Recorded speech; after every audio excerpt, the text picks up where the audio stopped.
Selamat pagi, selamat hari Senin tanggal 26 September 2022.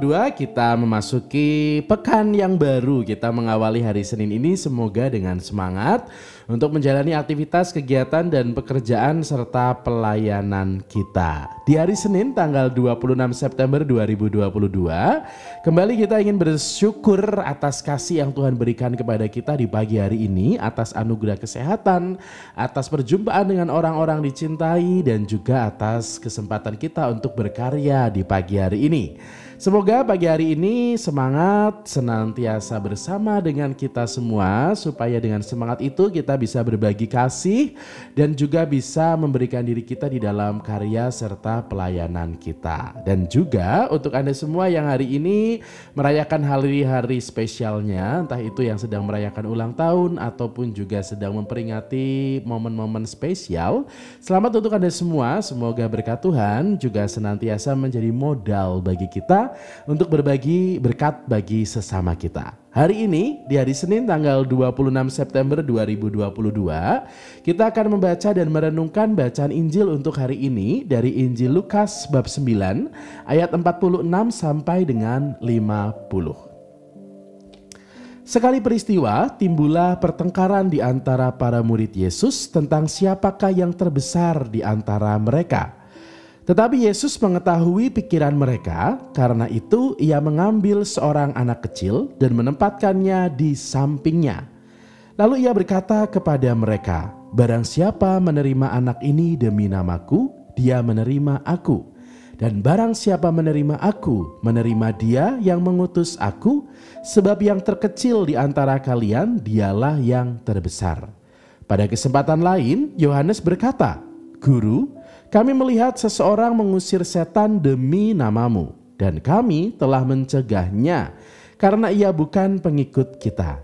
Tetapi Yesus menjawab, "Jangan kalian cegah, sebab barang siapa tidak melawan kalian, dia memihak kalian." Demikianlah sabda Tuhan. Terpujilah Kristus. Saudari-saudara sekalian, hidup kita sebagai manusia rasa-rasanya sangat akrab dengan yang namanya persaingan. Atau hidup kita setiap hari bisa jadi dihadapkan dengan kata persaingan. Entah itu kita yang sedang menjalani saingan atau persaingan dengan orang lain, atau kita yang menonton persaingan-persaingan yang ada di sekitar kita. Tidak usah sesuatu yang mungkin luar biasa. Contohnya, kita mungkin sedang olahraga gitu ya, olahraga atau menonton sebuah pertandingan olahraga.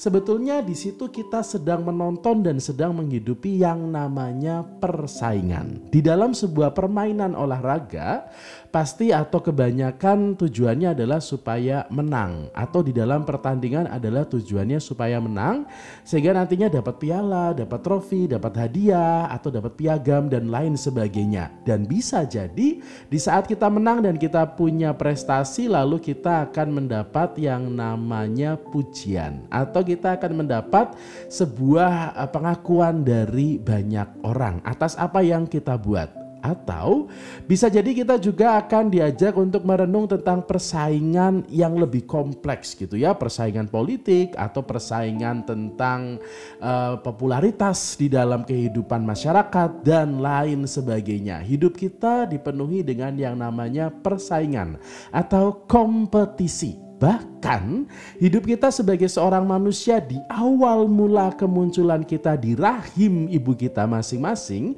juga adalah hasil dari sekian banyak sel-sel sperma lain yang kita kalahkan supaya kita bisa menjadi seorang pribadi manusia. Maka kita sejak awal mula sangat akrab dengan yang namanya persaingan untuk bisa menjadi menang dan juga mengalahkan orang lain.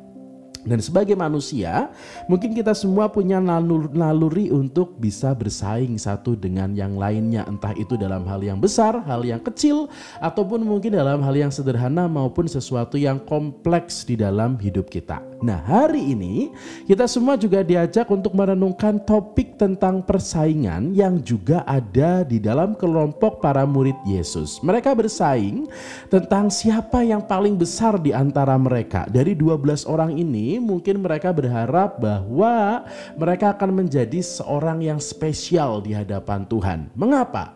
Karena di saat mereka menjadi yang paling besar atau spesial di hadapan Tuhan, nantinya di saat Tuhan punya pengaruh yang besar secara politik di dalam kehidupan masyarakat saat itu, maka mereka pun juga akan mendapatkan peran yang besar juga. Dan Tuhan mengatakan hal yang sebaliknya. Di saat mereka ingin menjadi besar, mereka diajak untuk menjadi yang paling kecil. Berbicara tentang persaingan di dalam kehidupan para rasul, ternyata mereka juga ada rasa persaingan dengan kelompok yang lain.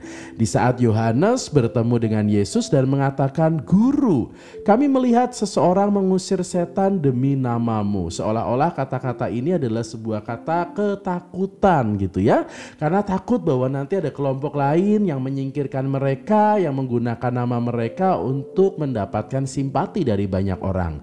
Maka saudari-saudara sekalian, kita sebagai manusia mungkin akan hidup dan bersentuhan banyak dengan yang namanya persaingan. Tetapi kalau hidup kita hanya hidup di dalam persaingan dan saingan terus-menerus tanpa kita sadari, kita lupa untuk merasakan yang namanya kenikmatan dan kebahagiaan hidup. Kenapa? Karena kita seolah-olah selalu menuntut diri kita untuk perfect, seolah-olah selalu menuntut diri kita untuk sempurna dan lebih daripada orang lain, dan ternyata itu membuat kita lelah.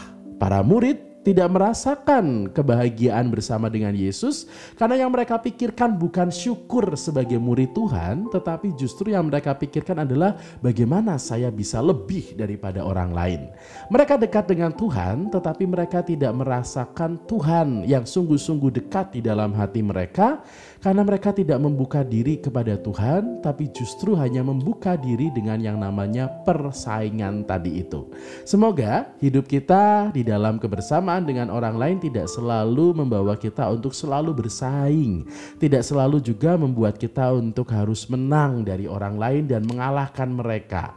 Tapi semoga di dalam hidup kita juga belajar tidak hanya untuk berkompetisi, tetapi juga kita belajar untuk berkolaborasi. Semoga hari ini di hari Senin tanggal 26 September 2022 di awal minggu ini juga menjadi sebuah kesempatan bagi kita untuk berkolaborasi, untuk bersama dengan orang lain menciptakan kehidupan yang lebih baik. Selamat pagi, selamat menikmati hari ini di awal pekan ini, hari Senin ini. Semoga kita semangat menjalani hari ini dan semangat pagi hari ini.